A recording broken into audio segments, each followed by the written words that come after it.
जज वर्मा के घर से 15 करोड़ मिले मगर हुआ सिर्फ तबादला। जी हाँ नाजरीन, chief justice of India Sanjiv Khanna की सरबराही में सुप्रीम कोर्ट ने दिल्ली हाई कोर्ट के जज जस्टिस यशवंत वर्मा को इलाहाबाद हाई कोर्ट मुंतकिल करने का फैसला किया। जस्टिस यशवंत वर्मा की रिहाइशगाह पर आतिजदगी के दौरान नकदी के मुबैना वसूली के बारे में इत्तलात मौसूल होने के बाद ये फैसला लिया गया।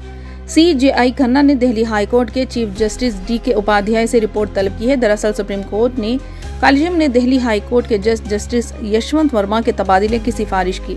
चीफ जस्टिस संजीव खन्ना की सरबराही में 3 सीनियर तरीन जजों के कॉलेजियम ने जस्टिस वर्मा को इनके असल हाई कोर्ट यानी इलाहाबाद हाई कोर्ट में वापस भेजने की सिफारिश की है। इधर सुप्रीम कोर्ट ने जुमा को कहा कि दिल्ली हाई कोर्ट के जज जस्टिस यशवंत वर्मा से मुतालिक वाक़े को लेकर बहुत सी गलत मालूमात और अफवाहें फैलाई जा रही है।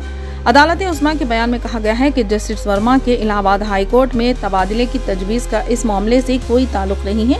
इस मामले के लिए कॉलेजियम ने दाखिली तहकीकात शुरू की है। अदालत उस्मा ने कहा कि इत्तला मिलने पर दिल्ली हाई कोर्ट के चीफ जस्टिस ने शवाहिद और मालूमात जमा करने के लिए दाखिली तहकीकात शुरू की है। हाई कोर्ट के चीफ जस्टिस DK उपाध्याय, जिन्होंने 20 मार्च को कॉलेजियम मीटिंग से पहले इंक्वायरी शुरू की थी, आज ही chief justice of India Sanjiv Khanna को रिपोर्ट पेश करेंगे। उसके बाद ही अदालत मजीद जरूरी कार्रवाई करेगी। दरियासना दिल्ली फायर सर्विस के सरबरा अतुल गिरिंग ने जुमा को कहा कि दिल्ली हाई कोर्ट के जस्टिस यशवंत वर्मा की रिहाइशगाह पर आग बुझाने के दौरान फायर फाइटर्स को कोई नकदी रकम नहीं मिली। गिरिंग ने कहा कि कंट्रोल रूम को 14 मार्च की रात चीफ जस्टिस वर्मा की रिहाइशगाह से आग लगने का कॉल मौसूल हुई और 2 फायर फाइटर फौरी तौर पर मौके पर पहुंच गए। इन्होंने मजीद कहा कि फायर टेंडर के मौके पर पहुंच गए। आग एक स्टोर रूम में लगी थी जिसमें स्टेशनरी और घरेलू सामान मौजूद था। आग पर काबू पाने में 15 मिनट लगे, कोई जानी नुकसान नहीं हुआ। आग बुझाने के फौरन बाद हमने पुलिस को आग के वाक़े के बारे में मुतल्ला किया। उसके बाद फायर डिपार्टमेंट के अहलकारों की एक टीम मौके से रवाना हुई। हमारे फायर फाइटर्स को आग बुझाने के ऑपरेशन के दौरान कोई नकद रकम नहीं मिली।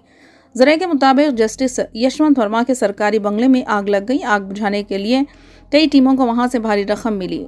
भारी रकम की बरामदगी के बाद हलचल मच गई। केस के बारे में मालूमात मिलने के बाद सुप्रीम कोर्ट कॉलेजियम, जिसकी सरबराही CJI संजीव खन्ना ने की, उन्हें वापस इलाहाबाद हाई कोर्ट मुंतकिल करने का फैसला किया। ज़राए के मुताबिक आग लगने के वक्त जस्टिस वर्मा शहर में नहीं थे।